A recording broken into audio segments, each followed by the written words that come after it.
This is more than just a game. Every 4 years, the World Cup takes over the globe.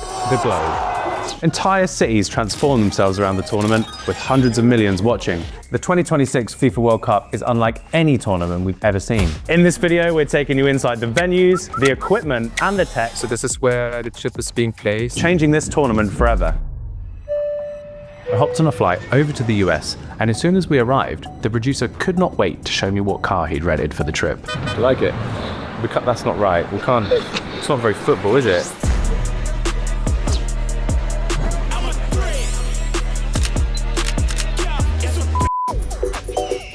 I'm here in Los Angeles, California, checking out the SoFi Stadium, and this is one of 16 venues hosting the 2026 World Cup, and it's definitely the coolest stadium I've ever seen because it's got a lake. What a start. Should we go and have a look inside?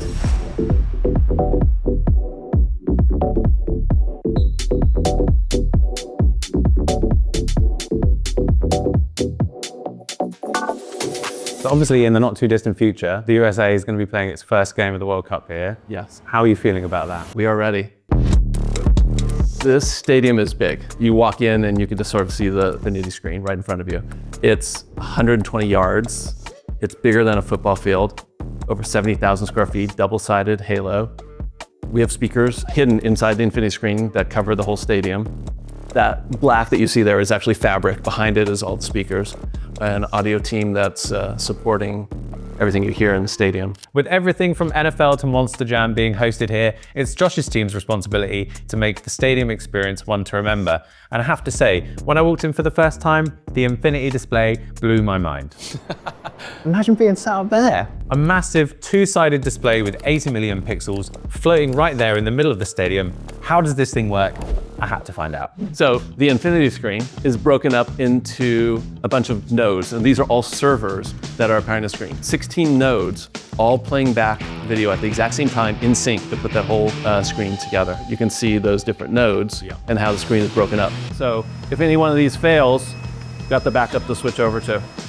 If multiple nodes fail, we have a whole entire backup system. I noticed there's a graphic here, which I assume is the roof. That is the roof. So the roof is also an LED screen. Yeah. It is over 750,000 square feet, biggest screen in the world. It's 28,000 pixels, which if you're flying in an airplane, great view, and you get to see whatever graphic we put up there. And speaking of good views, what about that pitch? Especially with ticket prices being so damn high. It turns out that creating a World Cup-worthy pitch at SoFi Stadium is no small feat.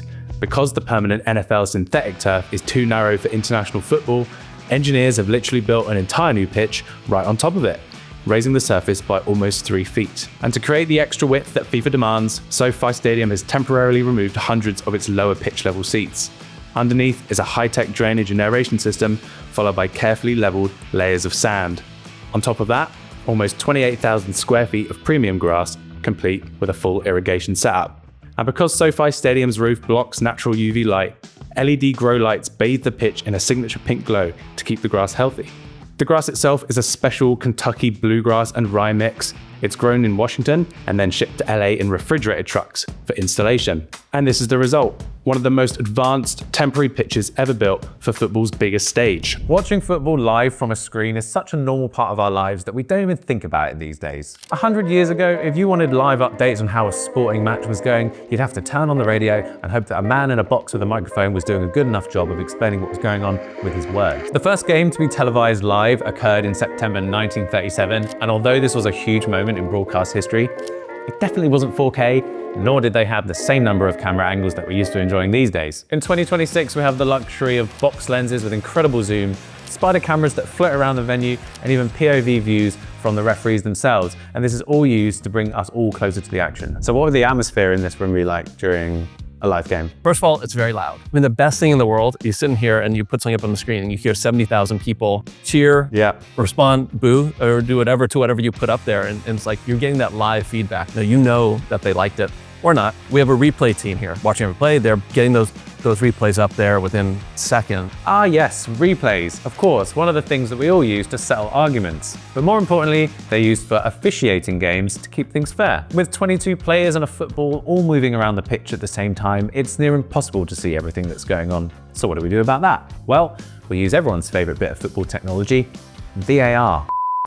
VAR? I don't understand it. Because it's worthless, pointless, a total waste of time. I don't think VAR gets involved. That's a joke. Gone about VAR this, VAR that. And the VAR is too many mistakes. A team of VAR officials review footage from more than 24 cameras positioned around the stadium. This gives refs a more accurate picture of what's happening on the field versus their single point of view somewhere on the pitch. Refs can review and feedback footage from multiple angles to make sure their calls are as accurate as possible. That's until now, because there's another acronym on the block, and this is SAOT, which stands for Semi-Automated Offside Technology. Making its debut at the Qatar World Cup in 2022, this technology has fundamentally changed the way games are tracked and refereed. About a dozen high-speed cameras dotted around the stadium track 29 data points per person on the field, creating digital skeletons and making sure that no one's got anywhere to hide. This data is then combined with a tiny sensor found inside the ball, which transmits its exact position about 500 times a second. This information is all fed into an AI system, which builds an exact, real-time 3D model of the field and its players. It can tell if a player's knee, foot, or cheeks are offside by millimeters. But the technology doesn't just stop with fancy cameras. This ball is actually the most advanced ever used at a World Cup. We touched on it earlier, but I wanted to learn more about this computerized ball. What does it actually do? Purpose of it really is around making the game more fair. In the modern game, VAR is a reality, right? You're often faced with situations where even the ref stands on the sideline, spends multiple minutes trying to detect an offside situation. This is something where the ball comes in handy and provides a automatic calibration to the exact moment the pass is being played. Again, this is something where already at the 22 World Cup, we were able to decrease the time spent in front of a monitor versus refereeing the game by more than 70%. We're not taking away any decision rights from the referees or making that call for them, but we're providing them more reliable information to make the right calls. Now, I have my own kind of consumer Troyander, but I know that there's no chip in here. So I wonder if you're able to show us kind of what it actually looks like. So this is where the chip is being placed, right on the side of that bladder. It's opposite the valve. So we've got this counterbalancing that is simulated with our engineering experts. So from this first step from simulation into materialized prototype, we achieved a perfectly counterbalanced bladder and therefore also counterbalanced ball. This is the most tested Adidas ball out there. We've got this robot behind me here, our best, our most accurate shooter, to really understand, is this thing really performing to the maximum standard? And the robot can shoot harder than anybody else in the world. It's maybe like a Marvel character could achieve, but not a human being on the pitch. Kind of unbelievable to imagine that a player wouldn't be able to notice a change in the behavior of the ball. So what are we doing to kind of compensate for this additional payload stuck to one side of the ball? Up to this date, no player was ever able to systematically detect a connected ball, distinguish a connected ball from a non-connected ball, which is crazy to think about because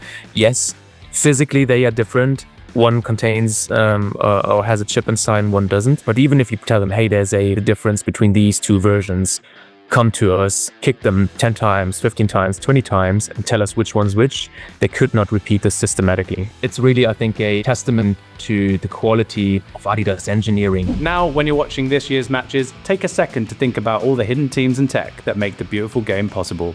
Catch you in the next one.